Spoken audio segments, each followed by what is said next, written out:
ਕਿਉਂ ਕਰਦਾ ਏ ਸ਼ਰਮ ਹੱਥ ਫੜ ਕੇ ਤੁਰਨ ਤੋਂ। ਮਾਂ ਪੁੱਤ ਦਾ ਰਿਸ਼ਤਾ ਕਦੇ ਮਲੀਨ ਨਹੀਂ ਹੁੰਦਾ। ਸਕੀਆਂ ਸਿਰ ਨੀਵਾ ਨਾ ਹੋਣ ਦੇਵਣ, ਮਤਰੇਆਂ ਤੇ ਬਹੁਤਾ ਯਕੀਨ ਨਹੀਂ ਹੁੰਦਾ। ਹਰਿਆ ਭਰਿਆ ਰਹੇਗਾ ਪਹਿਚਾਣ ਨਾਲ ਜੁੜ ਕੇ, ਬੰਜਰ ਟੁਕੜਾ ਤੂੰ ਕਦੀ ਜ਼ਮੀਨ ਨਹੀਂ ਹੁੰਦਾ। ਪੁਸ਼ਤਾਂ ਤੋਂ ਜੋ ਵਿੱਚ ਖੂਨ ਵਹਿੰਦਾ, ਉਸ ਕਾਰਜ ਨਾਲ ਬੰਦਾ ਤੋਹੀਨ ਨਹੀਂ ਹੁੰਦਾ। ਜੁੜਿਆ ਰਹਿੰਦਾ ਜੋ ਆਪਣੀ ਮਾਂ ਬੋਲੀ ਦੇ ਨਾਲ, ਤਾਂ ਕਦੇ ਵੀ ਉਹ ਯਤੀਮ ਨਹੀਂ ਹੁੰਦਾ। ਅਜਮਾ ਕੇ ਆਪ ਤੂੰ ਦੇਖ ਲੈ ਉਹ ਸਜਣਾ, ਜੇ ਕੌਰ ਬਿੰਦ ਦੇ ਕਹੇ ਤੇ ਯਕੀਨ ਨਹੀਂ ਹੁੰਦਾ। अस्सलाम वालेकुम, सत श्री अकाल। ਅੱਜ ਤੋਂ ਕੁਝ ਸਮਾਂ ਪਹਿਲਾਂ ਪੰਜਾਬੀ ਲਹਿਰ ਦੇ ਮਹਿਮਾਨ ਡਾਕਟਰ ਚਰਨਜੀਤ ਸਿੰਘ ਗੁਮਟਾਲਾ ਸਾਹਿਬ ਜੋ USA ਤੋਂ ਪਾਕਿਸਤਾਨ ਆਏ ਅਤੇ ਪੰਜਾਬੀ ਲਹਿਰ ਦੇ ਮਹਿਮਾਨ ਬਣੇ। ਡਾਕਟਰ ਚਰਨਜੀਤ ਸਿੰਘ ਗੁਮਟਾਲਾ ਸਾਹਿਬ ਨੇ ਜਿੱਥੇ ਪਾਕਿਸਤਾਨ ਦੇ ਗੁਰਧਾਮਾਂ ਦੇ ਦਰਸ਼ਨ ਕੀਤੇ, ਉੱਥੇ ਹੀ ਪਾਕਿਸਤਾਨ ਦੀ ਵੱਖ-ਵੱਖ ਯੂਨੀਵਰਸਿਟੀਆਂ ਵੱਲੋਂ ਸਨਮਾਨਿਤ ਕੀਤੇ ਗਏ, ਜਿਹਦੇ ਵਿੱਚ ਯੂਨੀਵਰਸਿਟੀ ਆਫ ਐਗਰੀਕਲਚਰ ਫੈਸਲਾਬਾਦ ਦੇ professor doctor Muhammad Iqbal Zafar vice chancellor ਵੱਲੋਂ ਡਾਕਟਰ ਸਾਹਿਬ ਨੂੰ ਸਨਮਾਨਿਤ ਕੀਤਾ ਗਿਆ ਅਤੇ ਪੰਜਾਬੀਆਂ ਲਈ ਮਿਲ ਕੇ ਕੋਸ਼ਿਸ਼ ਕਰਨ ਦੀ ਯਕੀਨ ਦਹਾਨੀ ਕਰਾਈ ਗਈ। ਇਸ ਤੋਂ ਇਲਾਵਾ ਜਿਸ ਯੂਨੀਵਰਸਿਟੀ ਫੈਸਲਾਬਾਦ ਦੇ ਤੋਹੀਦ ਚੱਠਾ, ਆਮਰ ਬੱਟ, ਅਬਦੁਲ ਕਾਦਰ ਮੁਸ਼ਤਾਕ ਅਤੇ ਉਹਨਾਂ ਦੇ ਵਾਈਸ ਚਾਂਸਲਰ ਨਾਲ ਵੀ ਇੱਕ ਖੂਬਸੂਰਤ ਅਤੇ ਯਾਦਗਾਰ ਮੁਲਾਕਾਤ ਕੀਤੀ ਗਈ। ਆਓ ਡਾਕਟਰ ਸਾਹਿਬ ਨਾਲ ਕਰਦੇ ਹਾਂ ਗੱਲਬਾਤ ਔਰ ਉਹਨਾਂ ਕੋਲ ਪੁੱਛਦੇ ਹਾਂ ਕਿ ਉਹਨਾਂ ਨੂੰ ਪਾਕਿਸਤਾਨ ਅਤੇ ਪਾਕਿਸਤਾਨ ਦੀ ਮਹਿਮਾਨ ਨਵਾਜ਼ੀ ਕਿਸ ਤਰ੍ਹਾਂ ਦੀ ਲੱਗੀ। अस्सलाम वालेकुम, सत श्री अकाल। मैं नासिर ढिल्लों लाइलपुर पाकिस्तान ਤੋਂ। ਪੰਜਾਬੀ ਲਹਿਰ ਦੀ ਟੀਮ ਜਿੱਥੇ ਚੜ੍ਹਦੇ ਤੇ ਲਹਿੰਦੇ ਪੰਜਾਬ ਵਿਚਕਾਰ ਜਿਹੜੀਆਂ ਸਾਂਝਾਂ ਤੇ ਇਹ ਜਿਹੜੀਆਂ ਨਫ਼ਰਤਾਂ ਜਿਹੜੀਆਂ ਦੂਰੀਆਂ ਫੈਲੀਆਂ ਉਹਨਾਂ ਨੂੰ ਮੁਕਾਉਣ ਦਾ ਜਿੱਥੇ ਯੋਗਦਾਨ ਕਰਦੀ ਹੈ। ਪਾਰਟੀਸ਼ਨ ਸਟੋਰੀਜ਼ ਹੋ ਗਈਆਂ, ਜਿਸ ਤਰ੍ਹਾਂ ਪ੍ਰੀ ਪਾਰਟੀਸ਼ਨ ਤੋਂ ਪਹਿਲੇ ਦੇ ਗੁਰਧਾਮ ਸੀ ਜਾਂ ਜਿਹੜੀਆਂ ਵੀ ਇਤਿਹਾਸਿਕ ਬਿਲਡਿੰਗਸ ਨੇ ਉਹਨਾਂ ਨੂੰ ਕਵਰ ਕਰਕੇ ਤੁਹਾਡੇ ਰੂਬਰੂ ਕਰੀਦਾ। ਅਤੇ ਉਸ ਤੋਂ ਹਟ ਕੇ ਜਿਹੜੇ ਸਾਡੇ ਕੋਲ ਚੜ੍ਹਦੇ ਪੰਜਾਬ ਤੋਂ ਜਾਂ ਆਲ ਓਵਰ ਦਾ ਵਰਲਡ ਪੰਜਾਬੀ ਸੰਗਤਾਂ ਜਿਹੜੀਆਂ ਪੰਜਾਬੀ ਲੋਕ ਨੇ ਜਿਹੜੇ ਜਿਹਦੇ ਸੰਬੰਧਿਤ ਨੇ ਸਿੱਖ ਫੈਮਿਲੀਜ਼ ਨਾਲ, ਉਹ ਪਾਕਿਸਤਾਨ ਵਿਜ਼ਿਟ ਕਰਦੇ ਨੇ। ਜ਼ਿਆਦਾ ਤੋਂ ਜ਼ਿਆਦਾ ਉਹਨਾਂ ਲੋਕਾਂ ਨੂੰ ਵੀ ਮਿਲ ਕੇ ਉਹਨਾਂ ਦੀ ਫੀਲਿੰਗਸ ਪਾਕਿਸਤਾਨ ਆਉਣ ਦੇ ਬਾਰੇ ਕਿਸ ਤਰ੍ਹਾਂ ਦੀ ਨੇ, ਕਿਸ ਤਰ੍ਹਾਂ ਉਹਨਾਂ ਨੇ ਫੀਲ ਕੀਤਾ ਇੱਥੇ ਆ ਕੇ, ਇੱਥੋਂ ਦੇ ਲੋਕਾਂ ਨੇ ਕਿਸ ਤਰ੍ਹਾਂ ਰਿਐਕਟ ਕੀਤਾ ਉਹਨਾਂ ਨਾਲ, ਕਿਸ ਤਰ੍ਹਾਂ ਦਾ ਉਹਨਾਂ ਦਾ ਸਾਰਾ ਸਫ਼ਰ ਰਿਹਾ ਇੱਥੋਂ ਦਾ ਪਾਕਿਸਤਾਨ ਦਾ। ਅਤੇ ਸਾਡੀ ਖੁਸ਼ਕਿਸਮਤੀ ਹੈ ਕਿ ਸਾਡੇ ਕੋਲ ਅੱਜ ਇੱਕ ਬੜੇ ਇੰਟਲੈਕਚੁਅਲ ਡਾਕਟਰ ਚਰਨਜੀਤ ਗੁਮਟਾਲਾ ਸਾਹਿਬ ਸਾਡੇ ਕੋਲ ਤਸ਼ਰੀਫ ਫਰਮਾ ਨੇ, ਜਿਹੜੇ ਅੰਮ੍ਰਿਤਸਰ ਗੁਮਟਾਲਾ ਪਿੰਡ ਤੋਂ ਬਿਲੋਂਗ ਕਰਦੇ ਨੇ, ਹਾਲ ਮੁਕੀਮ ਹੁਣ USA ਨੇ। ਸਾਡੇ ਕੋਲ ਅੱਜ ਸਾਡੀ ਖੁਸ਼ਕਿਸਮਤੀ ਹੈ ਕਿ ਲਾਇਲਪੁਰ ਸਾਡੇ ਕੋਲ ਆ ਕੇ ਬੈਠੇ ਨੇ ਅਤੇ ਇਹਨਾਂ ਕੋਲੋਂ ਗੱਲਬਾਤ ਇਹਨਾਂ ਨਾਲ ਸਾਂਝੀ ਕਰਾਂਗੇ। ਕੁਛ ਹੋਰ ਇਸ ਤੋਂ ਹਟ ਕੇ ਪਾਕਿਸਤਾਨ ਇੰਡੀਆ ਜਾਂ ਚੜ੍ਹਦੇ ਲਹਿੰਦੇ ਪੰਜਾਬ ਵਿਚਕਾਰ ਕਲੈਸ਼ਿਸ ਜਾਂ ਉਹਨਾਂ ਨੂੰ ਮੁਕਾਉਣ ਵਾਸਤੇ ਕੀ ਸਾਨੂੰ ਰੋਲ ਅਦਾ ਕਰਨਾ ਚਾਹੀਦਾ, ਕੀ ਕਰਨਾ ਚਾਹੀਦਾ, ਜੋ ਉਸ ਤੋਂ ਹਟ ਕੇ ਦੋਵਾਂ ਮੁਲਕਾਂ ਦੇ ਜਾਂ ਦੂਸਰੀਆਂ ਕੰਟਰੀਆਂ ਨਾਲ ਕੰਪੇਅਰ ਕਰੀਏ ਅਤੇ ਐਜੂਕੇਸ਼ਨ ਸਿਸਟਮ 'ਤੇ ਆਪਾਂ ਗੱਲਬਾਤ ਕਰਾਂਗੇ। अस्सलाम वालेकुम, सत श्री अकाल। सत श्री अकाल जी। अस्सलाम वालेकुम जी। डॉक्टर साहब ਪਹਿਲੋਂ ਤੇ ਦੱਸ ਦਿਓ, ਥੋੜ੍ਹਾ ਜਿਹਾ ਆਪਣਾ ਤਾਰਫ ਕਰਾ ਦਿਓ। ਮੇਰਾ ਨਾ ਜੀ ਪਿੰਡ ਗੁਮਟਾਲਾ ਹੈ ਅਤੇ ਗੁਮਟਾਲੇ 3 ਹੈਗੇ ਨੇ। ਇੱਕ ਗੁਮਟਾਲਾ ਜਲੰਧਰ 'ਚ ਹੈਗਾ, ਹਾਂਜੀ। ਇੱਕ ਗੁਮਟਾਲਾ ਸਾਡੇ ਅੰਮ੍ਰਿਤਸਰ, ਇੱਕ ਗੁਮਟਾਲਾ ਨਾਰੋਵਾਲ ਜਿਹੜਾ ਤੁਹਾਡੇ ਪਾਕਿਸਤਾਨ 'ਚ, ਹਾਂਜੀ ਹਾਂਜੀ। ਇੱਕ ਗੁਮਟਾਲਾ ਉੱਥੇ ਹੈ। ਠੀਕ। ਇੱਕ ਪਠਾਨਕੋਟ ਗੁਮਟਾਲੀ ਹੈਗੀ ਹੈ। ਅੱਛਾ, ਮੇਰਾ ਪਠਾਨਕੋਟ ਲਾਗੇ, ਪਠਾਨਕੋਟ ਲਾਗੇ ਗੁਮਟਾਲੀ ਪਿੰਡ ਹੈ। ਗੁਮਟਾਲੀ, ਠੀਕ। ਇਹ ਗੁਮਟਾਲਾ ਜਲੰਧਰ 'ਚ ਹੈਗਾ। ਠੀਕ। ਅਤੇ ਮੇਰਾ ਜਿਹੜਾ ਜਨਮ ਸਥਾਨ ਹੈ ਉਹ ਅੰਮ੍ਰਿਤਸਰ ਜ਼ਿਲ੍ਹੇ ਦਾ ਗੁਮਟਾਲਾ ਪਿੰਡ ਆ। ਇਹ ਬਿਲਕੁਲ ਜਦੋਂ ਏਅਰਪੋਰਟ ਤੋਂ ਅਸੀਂ ਜਾਂਦੇ ਜੇ ਪਹਿਲਾ ਪਿੰਡ ਹੇਰ ਹੁੰਦਾ, ਅਗਲਾ ਪਿੰਡ ਸਾਡਾ ਆ ਜਾਂਦਾ ਅਤੇ ਸ਼ਹਿਰ ਦੇ ਵਿੱਚ ਪਿੰਡ ਹੈਗਾ, ਉੱਥੇ ਜਨਮ ਹੋਇਆ ਮੇਰਾ। ਅਤੇ ਮੈਂ ਅੰਮ੍ਰਿਤਸਰ ਦੇ ਵਿੱਚ, ਅੰਮ੍ਰਿਤਸਰ ਹਾਂਜੀ ਜ਼ਿਲ੍ਹੇ 'ਚ ਮੇਨ ਜਿਹੜਾ ਆਪਣਾ ਸਿਟੀ ਆ ਅੰਮ੍ਰਿਤਸਰ ਉਹਦਾ। ਹਾਂਜੀ ਹਾਂਜੀ। ਠੀਕ ਠੀਕ। ਅਤੇ ਡਾਕਟਰ ਸਾਹਿਬ ਇਹ ਦੱਸਿਓ ਵੀ ਕਿਸ ਤਰ੍ਹਾਂ ਦਾ, ਪਹਿਲਾਂ ਤਾਂ ਆਪਾਂ ਤੁਹਾਡੇ ਕੋਲ ਪੁੱਛਦੇ ਹਾਂ ਵੀ ਪਾਕਿਸਤਾਨ ਤੁਸੀਂ ਆਏ ਹੋ ਅਤੇ ਤੁਹਾਨੂੰ ਪਹਿਲਾਂ ਤਾਂ ਆਪਾਂ ਵੈਲਕਮ ਕਰਦੇ ਹਾਂ ਤੁਹਾਨੂੰ। ਸਾਡੇ ਵੀ ਕੁਝ ਖੁਸ਼ਕਿਸਮਤੀ ਕਿ ਤੁਹਾਡੇ ਵਰਗੇ ਇੰਟਲੈਕਚੁਅਲ ਸਾਡੇ ਕੋਲ ਇੱਥੇ ਆਏ। ਅਸੀਂ ਇਸ ਕਾਬਲ ਤਾਂ ਨਹੀਂ ਆਏ ਤੁਹਾਡੇ ਕੋਲ ਸਵਾਲ ਕਰੀਏ, ਲੇਕਿਨ ਅਸੀਂ ਤੁਹਾਡੇ ਇੱਕ ਬੱਚੇ ਹੋਣ ਦੇ ਨਾਤੇ ਸਾਡੇ ਕੋਲ ਆਏ ਹੋ, ਤੁਹਾਡੇ ਹੋਸਟ ਹੈ ਅਸੀਂ, ਅਤੇ ਕੁਝ ਗੱਲਾਂ ਬਾਤਾਂ ਤੁਹਾਡੇ ਕੋਲ ਪੁੱਛਣੀਆਂ ਚਾਹਾਂਗੇ। ਕਿਸ ਤਰ੍ਹਾਂ ਤੁਸੀਂ ਆਂਦੇ ਵੀ ਵੀਜ਼ਾ ਪ੍ਰੋਸੈਸ 'ਚ ਬੜੀ ਮੁਸ਼ਕਿਲਾਤ ਹੁੰਦੀਆਂ ਨੇ, ਕਿਸ ਤਰ੍ਹਾਂ ਤੁਹਾਨੂੰ ਵੀਜ਼ਾ ਮਿਲਿਆ, ਥੋੜ੍ਹਾ ਜਿਹਾ ਉਹ ਵੀ ਸ਼ੇਅਰ ਕਰ ਦਿਓ। ਹਾਂ, ਪਹਿਲੀ ਗੱਲ ਤਾਂ ਮੈਂ ਤੁਹਾਡਾ ਧੰਨਵਾਦ ਕਰਦਾ ਵੀ ਤੁਸੀਂ ਮੈਨੂੰ ਇਹ ਮੌਕਾ ਦਿੱਤਾ ਗੱਲਬਾਤ ਸਾਂਝੀ ਕਰਨ ਦਾ। ਅਤੇ ਇਹਦੇ ਬਾਰੇ ਵੀਜ਼ੇ ਬਾਰੇ ਪੋਜੀਸ਼ਨ ਇਸ ਵੇਲੇ ਹੈ ਵੀ ਜਿਹੜੇ ਹਿੰਦੁਸਤਾਨ ਪਾਕਿਸਤਾਨ ਦੇ ਸਮਾਧਨਾ ਕੋਈ ਸਿਖਾਵੇਂ ਨਹੀਂ ਹੈਗੇ। ਇਸ ਕਰਕੇ ਨਾ ਹਿੰਦੁਸਤਾਨ ਤੋਂ ਬੰਦਾ ਇੰਡੀਵਿਜੂਅਲ ਵੀਜ਼ਾ ਲੈ ਕੇ ਜਾ ਸਕਦਾ, ਆਸਾਨ ਨਾਲ ਜਾ ਸਕਦਾ। ਜਿੱਥੇ ਆਉਂਦੇ ਨੇ ਉਧਰੋਂ ਇੰਡੀਆ ਤੋਂ, ਹਾਂਜੀ, ਤੇ ਲੇਕਿਨ ਉਹ ਲਿਮਟ ਕੁਝ ਖਾਸ ਅਦਾਰੇ ਗੁਰਦੁਆਰੇ ਤੱਕ ਸੀਮਿਤ ਰਹਿੰਦੇ ਆ, ਉਹ ਖੁੱਲ੍ਹਾ ਡੁੱਲਾ ਘੁੰਮ ਫਿਰ ਨਹੀਂ ਸਕਦੇ। ਹਾਂਜੀ, ਜਿਹੜਾ ਮੈਂ ਇਸ ਕਰਕੇ ਆ ਕਿਉਂਕਿ ਮੇਰੇ ਕੋਲ ਅਮਰੀਕਨ ਪਾਸਪੋਰਟ ਹੈ, ਠੀਕ, ਅਮਰੀਕਨ ਸਿਟੀਜ਼ਨ ਹੋਣ ਕਰਕੇ ਮੈਂ ਪਾਕਿਸਤਾਨ ਤੋਂ ਵੀਜ਼ਾ ਲਿਆ। ਠੀਕ, ਇਸ ਜਿਹੜੇ ਬੰਦੇ ਕੈਨੇਡਾ ਦੇ ਜਾਂ ਅਮਰੀਕਾ ਜਾਂ ਇੰਗਲੈਂਡ ਦੇ ਨੇ ਉਹਨਾਂ ਨੂੰ ਇਹ ਬੈਨੀਫਿਟ ਹੈਗਾ ਪਾਸਪੋਰਟ ਦਾ ਵੀ ਉਹ ਇਕੱਲੇ ਆ ਸਕਦੇ ਨੇ, ਫੈਮਿਲੀ ਨਾਲ ਆ ਸਕਦੇ ਨੇ, ਇੱਥੇ ਘੁੰਮ ਫਿਰ ਸਕਦੇ ਨੇ। ਮੈਂ ਪਹਿਲਾਂ ਅਮਰੀਕਾ ਤੋਂ ਅੰਮ੍ਰਿਤਸਰ ਆਇਆ, ਅੰਮ੍ਰਿਤਸਰੋਂ ਮੈਂ ਫਿਰ 18 ਤਰੀਕ ਨੂੰ ਬਾਰਡਰ ਕ੍ਰੋਸ ਕਰਕੇ ਆਇਆ। ਠੀਕ, ਸਾਨੂੰ ਇਹ ਵੀ ਅਸੀਂ ਬਾਰਡਰ ਪੈਦਲ ਚੱਲ ਕੇ ਕ੍ਰੋਸ ਕਰ ਸਕਦੇ ਹਾਂ, ਤੇ ਉਹ ਫਿਰ ਸਾਨੂੰ ਸਪਾਂਸਰ ਕਰਾਉਣਾ ਪੈਂਦਾ। ਇਸ ਵੇਲੇ ਪ੍ਰੋਬਲਮ ਇਹ ਹੈ ਵੀ ਸਾਨੂੰ ਇੱਥੋਂ ਚਿੱਠੀ ਮੰਗਦੇ ਵੀ ਕੋਈ ਸਪਾਂਸਰ ਕਰਾਵੇ, ਉਹ ਫਿਰ ਤੁਹਾਨੂੰ ਲੱਭਣਾ ਪੈਂਦਾ ਜਾਂ ਗੁਰਦੁਆਰਾ ਕਰੇ ਕੋਈ।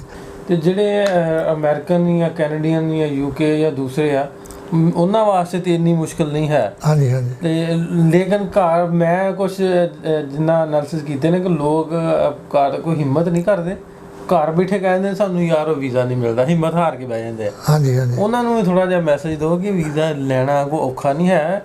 ਜਿਹੜੇ ਜਥੇ ਸਾਦੇ ਨੇ ਜਾਂ ਗੁਰਦੁਆਰਿਆਂ ਤੋਂ ਜਿਹਦਾ ਕੋਈ ਨਹੀਂ ਰੈਫਰੈਂਸ ਹੈ, ਉਹਨਾਂ ਨੂੰ ਗੁਰਦੁਆਰਿਆਂ ਤੋਂ ਵੀ ਸਪਾਂਸਰ ਮਿਲ ਸਕਦਾ। ਉਹ ਇਸ ਤਰ੍ਹਾਂ ਵੀ ਮੈਨੂੰ ਇਹਦੇ ਬਾਰੇ ਜਾਣਕਾਰੀ ਨਹੀਂ ਸੀ ਹੈਗੀ। ਠੀਕ, ਕਿਉਂ ਗੁਰਦੁਆਰੇ ਕੰਟੈਕਟ ਲੱਭਣੇ ਜਾਂ ਮੈਨੂੰ ਪਤਾ ਨਹੀਂ ਵੀ ਗੁਰਦੁਆਰੇ ਦਿੰਦੇ ਨਹੀਂ ਦਿੰਦੇ, ਤੇ ਮੈਨੂੰ ਬਾਈ ਚਾਂਸ ਹੀ ਪਰਿਵਾਰ ਮਿਲ ਗਿਆ। ਠੀਕ, ਅੱਛਾ, ਦੂਜੀ ਗੱਲ ਸੀ ਵੀ ਹੁਣ ਮੈਨੂੰ ਪ੍ਰੋਫੈਸਰ ਕਲਿਆਣ ਸਿੰਘ ਨੇ ਇੱਥੇ ਜਿਹੜੀ ਯੂਨੀਵਰਸਿਟੀ ਕਾਲਜ ਲਾਹੌਰ 'ਚ ਪੰਜਾਬੀ ਦੇ ਪ੍ਰੋਫੈਸਰ ਨੇ, ਉਹ ਕਹਿੰਦੇ ਤੁਸੀਂ ਮੇਰਾ ਰੈਫਰੈਂਸ ਦੇ ਦੇਣਾ ਸੀ। ਮੈਂ ਕਿਹਾ ਜੀ ਮੈਨੂੰ ਪਹਿਲਾਂ ਤੁਹਾਡਾ ਮੇਲ ਨਹੀਂ ਹੋਇਆ, ਜੋ ਆਉਣ ਲੱਗਿਆ ਮੈਨੂੰ ਬਾਈ ਚਾਂਸ ਤੁਹਾਡੀ ਦੱਸ ਪਈ ਤੇ ਮੈਂ ਤੁਹਾਡੇ ਕੋਲ ਆ ਗਿਆ। ਤੇ ਇਸ ਕਰਕੇ ਨਾ ਚਾਹੀਦਾ ਅਸਲ 'ਚ ਇਹ ਹੈ ਵੀ ਜਿਹੜੇ ਇਹਨਾਂ ਨੂੰ ਵੀਜ਼ਾ ਜਿਹੜਾ ਵਾ ਉਹ ਢਿੱਲਾ ਕਰਨਾ ਚਾਹੀਦਾ। ਦੂਜੀ ਗੱਲ ਸੀ ਵੀਜ਼ਾ ਪ੍ਰੋਸੈਸ ਨਰਮ ਕਰਨੀਆਂ ਚਾਹੀਦੀਆਂ। ਦੂਜੀ ਗੱਲ ਹੈ ਵੀ ਜਿਹੜੇ ਸਾਡੇ ਦੋਵੇਂ ਮੁਲਕ ਨੇ ਜਿਹਨੇ ਉਮਰ 60 ਸਾਲ ਹੈਗੀ ਹੈ, ਉਹ ਵੀ ਉਧਰੋਂ ਇੱਧਰ ਆਉਣ।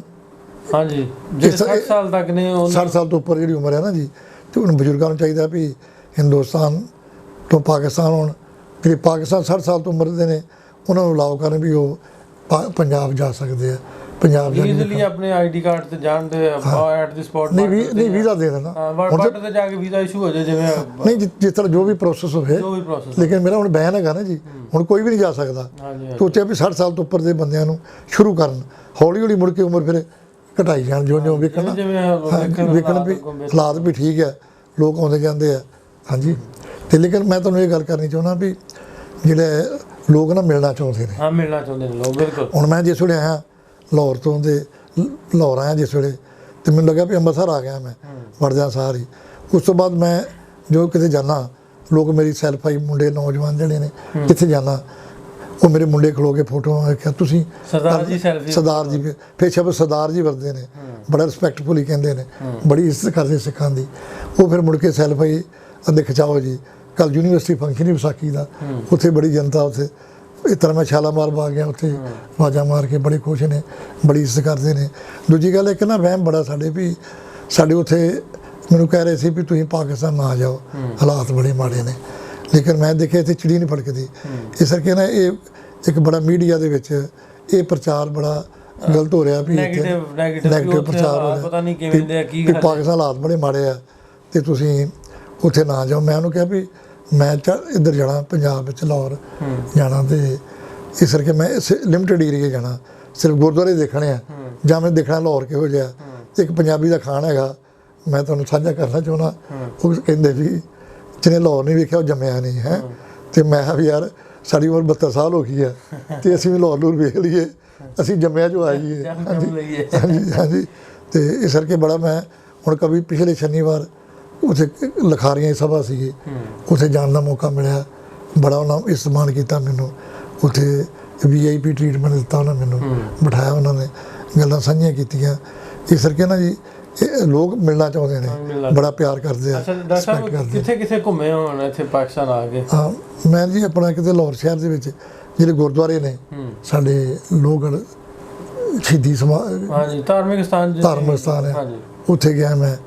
ਹਾਂਜੀ, ਉਸ ਮਹਾਰਾਜ ਜੀ ਸੇ ਸਮਾਧ ਜਿਹੜੀ ਉਹ ਹੋ ਗਈ।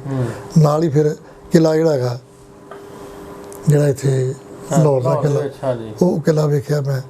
ਸ਼ਾਲੀਮਾਰ ਬਾਗ ਦੇਖਿਆ। ਫਿਰ ਸ਼ਹਿਰ ਦੇ ਵਿੱਚ ਜਿਹੜੀ ਹੈਗੀਆਂ ਪੰਜਾਬ ਯੂਨੀਵਰਸਿਟੀ ਵੱਖਰੀ ਆ ਤੇ ਗੌਰਮੈਂਟ ਕਾਲਜ ਹਾਂਜੀ ਯੂਨੀਵਰਸਿਟੀ ਗਵਰਨਮੈਂਟ ਵੱਖਰੀ ਕਾਲਜ ਵੱਖਰਾ ਉਹ ਦੋਵਾਂ ਥਾਵਾਂ ਤੇ ਗਿਆ। ਹਾਂਜੀ ਫਿਰ ਮੈਂ ਦਿਆਲ ਸਿੰਘ ਕਾਲਜ ਮਜੀਠੀਆ ਹਾਂਜੀ ਕਾਲਜ ਜਿਹੜਾ ਉਹਦੇ ਨਾਲ ਇਹਨਾਂ ਨੇ ਇੱਕ ਬਣਾਇਆ ਰਿਸਰਚ ਸੈਂਟਰ, ਉਹ ਮੈਂ ਵਿਜ਼ਿਟ ਕੀਤਾ। ਉਹ ਕਾਲਜ ਮੈਂ ਪਰਸੋਂ ਜਾ ਕੇ ਦੇਖਣਾ, ਠੀਕ ਉਹ ਵੀ ਉੱਥੇ। ਹਾਂਜੀ, ਤੇ ਉੱਥੇ ਨਾ ਜਿਹੜਾ ਸੈਂਟਰ ਰਿਸਰਚ ਸੈਂਟਰ ਉੱਥੇ ਨਾ ਕੰਮ ਬੜਾ ਹੋ ਰਿਹਾ। ਉਹਨਾਂ ਨੇ ਪੁਰਾਣੇ ਪੁਸਤਕਾਂ ਬੜੀਆਂ ਮਿਲੀਆਂ, ਲਿਟਰੇਚਰ ਬੜਾ ਹੈਗਾ ਉਹਨਾਂ ਕੋਲ, ਉਹਨਾਂ ਵੈਬਸਾਈਟ 'ਤੇ ਪਾਇਆ। ਠੀਕ ਇਸ ਤਰ੍ਹਾਂ ਕਰਕੇ ਨਾ ਇੱਕ ਭਾਈ ਰਾਮ ਸਿੰਘ ਜੀ ਹੋਏ ਨੇ ਅੰਮ੍ਰਿਤਸਰ ਦੇ, ਉਹ ਜੰਮੇ ਪਲੇ ਦੇ ਅੰਮ੍ਰਿਤਸਰ ਸੀ। ਉਹਨਾਂ ਨੂੰ ਅੰਗਰੇਜ਼ ਇੱਕ ਲਾਇਆ, ਉੱਥੋਂ ਲਿਆ ਕੇ ਉਹਨਾਂ ਫਿਰ ਇੱਥੇ ਨਕਸ਼ੇ ਬਣਾਇਆ, ਜਿਹਨੇ ਵੱਡੇ ਵੱਡੇ ਤੁਹਾਡੇ ਹੈ ਨਾ, ਹਾਂਜੀ ਜਿਸ ਤਰ੍ਹਾਂ ਲਾਹੌਰ ਜਿਹੜਾ ਹੈਗਾ ਮਿਊਜ਼ੀਅਮ ਹੈ ਉਹਦਾ ਨਕਸ਼ਾ ਬਣਾਇਆ। ਯੂਨੀਵਰਸਿਟੀ ਤੁਹਾਡੀ ਜਿਹੜੀਆਂ ਹੈਗੀਆਂ ਇਹ ਨਕਸ਼ੇ ਬਣਾਏ ਉਹਨਾਂ ਨੇ। ਉਹ ਥਾਵਾਂ ਮੈਂ ਚਾਹੁੰਦਾ ਸੀ ਵੇਖਣਾ, ਕਿਉਂਕਿ ਮੈਂ ਨਾ ਇੱਕ ਉਹਦਾ ਜੀਵਨੀ ਲਿਖਣੀ ਚਾਹੁੰਦਾ। ਉਹਨਾਂ ਦੀ ਕਿਤਾਬ ਛਪੀ ਹੋਈ ਹੈ, ਇੱਕ ਲਾਹੌਰ ਦੀ ਪਬਲੀਕੇਸ਼ਨ ਹੈਗੀ ਆ, ਭਾਈ ਰਾਮ ਸਿੰਘ ਐਂਡ ਲਾਹੌਰ, ਤੇ ਉਹ ਮੈਂ ਦੇਖਣਾ ਚਾਹੁੰਦਾ। ਕਿ ਮੇਰਾ ਮਕਸਦ ਇਹ ਵੀ ਚਲੋ ਉਹ ਵੀ ਤੁਹਾਡਾ ਮਕਸਦ ਪੂਰਾ ਹੋਇਆ। ਤੁਸੀਂ ਦੇਖੋ ਉਸ ਤੋਂ ਲਾਹੌਰ ਤੋਂ ਅੱਗੇ ਕਿੱਧਰ ਨੂੰ ਆਏ ਜੀ?